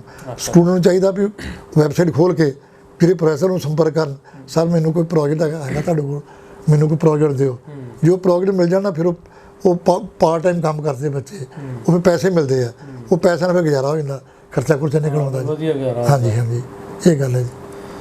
ਡਾਕਟਰ ਸਾਹਿਬ ਨਾਲ ਆਪਾਂ ਗੱਲਾਂ ਬਾਤਾਂ ਕੀਤੀਆਂ, ਡਾਕਟਰ ਸਾਹਿਬ ਨੇ ਦੱਸਿਆ ਐਜੂਕੇਸ਼ਨ ਸਿਸਟਮ ਦੇ ਹਵਾਲੇ ਨਾਲ ਵੀ ਤੇ ਦੋਵਾਂ ਮੁਲਕਾਂ ਦੇ। ਡਾਕਟਰ ਸਾਹਿਬ ਇਹਦੇ ਵਿੱਚ ਇੱਕ ਹੋਰ ਥੋੜ੍ਹੀ ਜਿਹੀ ਐਡੀਸ਼ਨ ਆਪਾਂ ਜੇ ਕਰ ਦਈਏ, ਜਿਹੜੇ ਜਿਵੇਂ ਤੁਸੀਂ ਪਹਿਲਾਂ ਦੱਸਿਆ ਕਿ ਇੱਕ ਦੂਜੇ ਨਾਲ ਮਿਲਣ ਦੀ ਤਾਂਘ ਜਿਹੜੀ ਵਾ ਬਹੁਤ ਜ਼ਿਆਦਾ ਵਾ। ਹਾਂਜੀ ਹਾਂਜੀ। ਅਸੀਂ ਆਪਸ ਦੇ ਵਿੱਚ ਕੀ ਇਹੋ ਜਿਹਾ ਕਰ ਸਕਦੇ ਹਾਂ ਵੀ ਜਿਹਦੇ ਨਾਲ ਸਾਡਾ ਖਾਸ ਤੌਰ 'ਤੇ ਚੜ੍ਹਦੇ ਤੇ ਲਹਿੰਦੇ ਪੰਜਾਬ ਦਾ ਜਿਹੜਾ ਵਾ ਇੱਕ ਦੂਜੇ ਦੇ ਨਾਲ ਜਾਗਰੂਕ ਹੋਣ, ਨਫ਼ਰਤਾਂ ਥੋੜ੍ਹੀਆਂ ਜਿਹੀਆਂ ਘਟਣ। ਕਿਸ ਤਰ੍ਹਾਂ ਕੀ ਤੁਸੀਂ ਸੁਜੈਸ਼ਨ ਦਿਓਗੇ? ਨਹੀਂ ਸਿੱਖੇ ਨੇ ਵੀ ਲੋਕੀ ਆਉਣ ਜਾਣ, ਹਾਂਜੀ ਗਰੁੱਪ ਮਿਲਣ ਇੱਕ ਦੂਜੇ ਨੂੰ, ਮਿਲਣ ਫੇਰ ਹੀ ਕੰਮ ਵੱਧਦੇ। ਜਿਸ ਤਰ੍ਹਾਂ ਲੋਕੀ ਮੈਂ ਜਿਸ ਤਰ੍ਹਾਂ ਜਿਹੜੇ ਸਿੱਖ ਬੈਠੇ ਪੰਜਾਬੀ ਨੇ, ਪੰਜਾਬੀ ਮੈਂ ਸ਼ਬਦ ਪੰਜਾਬੀ ਵਰਤਦਾ, ਜਿਹੜੇ ਫੋਰਨ 'ਚ ਰਹਿੰਦੇ ਨੇ ਉਹਨਾਂ ਦੇ ਇੱਥੇ ਮੰਦਿਰ ਵੀ ਹੈਗੇ ਆ, ਸਾਰੇ ਤਰ੍ਹਾਂ ਦੇ ਤੀਰਥ ਸਥਾਨ ਇੱਥੇ ਆਉਣ, ਕਿਉਂਕਿ ਜਿਹੜੇ ਬਾਹਰ ਦੇ ਮੁਲਕਾਂ ਨੂੰ ਕੋਈ ਪ੍ਰੋਬਲਮ ਨਹੀਂ ਹੈਗੀ। ਸਿਰਫ ਲੋਕਾਂ ਨੂੰ ਇਹ ਵੀ ਇੱਥੇ ਸੇਫਟੀ ਚਾਹੀਦੀ ਹੈ, ਉਹ ਗਰੁੱਪ ਬਣਾ ਕੇ ਆਉਣ।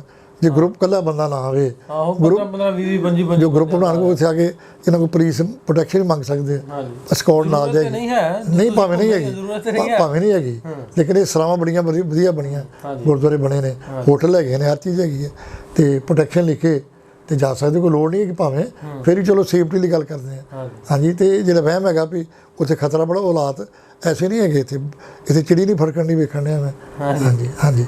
ਡਾਕਟਰ ਸਾਹਿਬ ਨਾਲ ਗੱਲ ਕੀਤੀ, ਡਾਕਟਰ ਸਾਹਿਬ ਨੇ ਬੜੀਆਂ ਮਜ਼ੇਦਾਰ ਤੇ ਵਧੀਆ ਗੱਲਾਂ ਕੀਤੀਆਂ ਤੇ ਲੈ ਕੇ ਚੱਲਦੇ ਹਾਂ ਡਾਕਟਰ ਸਾਹਿਬ ਨੂੰ ਲੈਲਪੁਰ ਵਿਖਾਉਂਦੇ ਆ, ਮੁਖਤਲਿਫ ਜਗ੍ਹਾ 'ਤੇ ਆਪਾਂ ਜਾਣਾ ਸੀ ਇਹਨਾਂ ਨੂੰ ਲੈ ਕੇ, ਤੇ ਉਹ ਜਗ੍ਹਾ ਵੀ ਵੇਖਦੇ ਹਾਂ, ਵਿਜ਼ਿਟ ਵੀ ਕਰਦੇ ਹਾਂ ਤੇ ਗੱਲਾਂ ਬਾਤਾਂ ਵੀ ਸਾਂਝੀਆਂ ਕੀਤੀਆਂ। ਹੋਪਫੁਲੀ ਇਸ ਤਰ੍ਹਾਂ ਹੀ ਇੱਕ ਦੂਜਿਆਂ ਆਉਣ ਜਾਣ ਜਿਹੜਾ ਵਾ ਲੋਕ ਆਉਣਗੇ ਇੱਧਰ ਉੱਧਰ ਤੇ ਇੱਕ ਦੂਜੇ ਨਾਲ ਇੰਟਰੈਕਟ ਹੋਣਗੇ। ਜਿਹੜੀਆਂ ਜ਼ਿਹਨਾਂ ਦੇ ਵਿੱਚ ਨਫ਼ਰਤਾਂ ਭਰੀਆਂ ਜਿਹੜੇ ਉਹ ਅਸੀਂ ਗੁਬਾਰ ਇੱਕ ਲਈ ਫਿਰਦੇ ਹਾਂ, ਉਹ ਹੌਲੀ ਹੌਲੀ ਉਤਰੇਗਾ।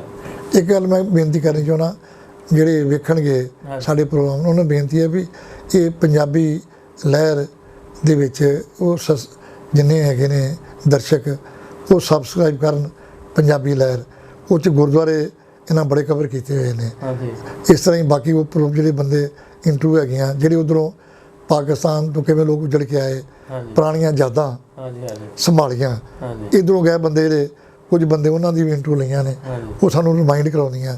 ਇੱਕ ਮੈਂ ਉਹ ਦੱਸਣਾ ਚਾਹੁੰਦਾ, ਜਿਹੜੇ ਬੰਦੇ ਕੋਈ ਅੰਮ੍ਰਿਤਸਰ ਦਰਬਾਰ ਸਾਹਿਬ ਆਉਂਦੇ ਨੇ, ਕੋਈ ਵੀ ਦੁਨੀਆ ਤੋਂ ਬੰਦਾ ਆਉਂਦਾ, ਦਰਬਾਰ ਸਾਹਿਬ ਲਾਗੇ ਸਾਡੇ ਕੋਤਵਾਲੀ ਹੁੰਦੀ, ਟਾਊਨ ਹਾਲ ਜਿਹਨੂੰ ਕਹਿੰਦੇ ਆ, ਉੱਥੇ ਉਹਨਾਂ ਨੇ ਮਿਊਜ਼ਿਕ ਕਮੇਟੀ ਦਾ ਦਫ਼ਤਰ ਜਿਹੜਾ ਬਾਹਰ ਭੇਜਤਾ ਵਾ। ਉੱਥੇ ਨਾ ਪਾਰਟੀਸ਼ਨ ਮਿਊਜ਼ੀਅਮ ਬਣਿਆ, ਉਹ 'ਚ ਵੰਡ ਬਾਰੇ ਡਾਕੂਮੈਂਟਰੀਆਂ ਰੱਖੀਆਂ ਨੇ, ਸਮਾਨ ਸੰਭਾਲੀਆਂ। ਉਹ ਪਾਰਟੀਸ਼ਨ ਮਿਊਜ਼ੀਅਮ ਜ਼ਰੂਰ ਵੇਖਣਾ ਚਾਹੀਦਾ। ਦਰਬਾਰ ਸਾਹਿਬ ਦੇ ਬਿਲਕੁਲ ਨਾਲ ਹੀ ਹੈ, ਭਰਾਵਾਂ ਢਾਬਾ ਹੈਗਾ, ਖਾਣਾ ਪੀਣਾ ਖਾਂਦੇ ਲੋਕੀ। ਉੱਥੇ ਮਹਾਰਾਜ ਰਣਜੀਤ ਸਾਹਿਬ ਬੁੱਤ ਲੱਗਾ, ਉਹ ਜ਼ਰੂਰ ਵੇਖਣ ਟਾਈਮ ਕੱਢ ਕੇ ਜਿਹੜੇ ਬਾਹਰੋਂ ਆਉਂਦੇ ਬੰਦੇ। ਉਹ 'ਚ ਗੱਲ ਇਹੋ ਦਿਖਾਈ ਗਈ ਆ ਕਿ ਮੁਲਕਾਂ ਦੀ ਵੰਡ ਨਹੀਂ ਹੋਣੀ ਚਾਹੀਦੀ, ਟ੍ਰੈਜਡੀ ਦਿਖਾਈ ਗਈ ਆ ਕਿ ਲੋਕਾਂ ਨੂੰ ਕਿਸ ਤਰ੍ਹਾਂ ਮੁਲਕਾਂ ਦਾ ਕਹਾਣ ਹੋਇਆ, ਕਿਸ ਤਰ੍ਹਾਂ ਐਡੇ ਵੱਡੇ ਨੁਕਸਾਨ ਹੋਇਆ, ਕਿ ਕੀ ਹੋਇਆ ਸਾਰਾ ਕੁਝ। ਬਹੁਤ ਸ਼ੁਕਰੀਆ, ਬਹੁਤ ਧੰਨਵਾਦ ਤੁਹਾਡਾ ਡਾਕਟਰ ਸਾਹਿਬ। ਤੁਹਾਡਾ ਵੀ ਧੰਨਵਾਦ ਜੀ, ਤੁਸੀਂ ਮੈਨੂੰ ਆਪਣੇ ਵਿਚਾਰ ਪੇਸ਼ ਕਰਨ ਦਾ ਮੌਕਾ ਦਿੱਤਾ। ਬਹੁਤ ਸ਼ੁਕਰੀਆ।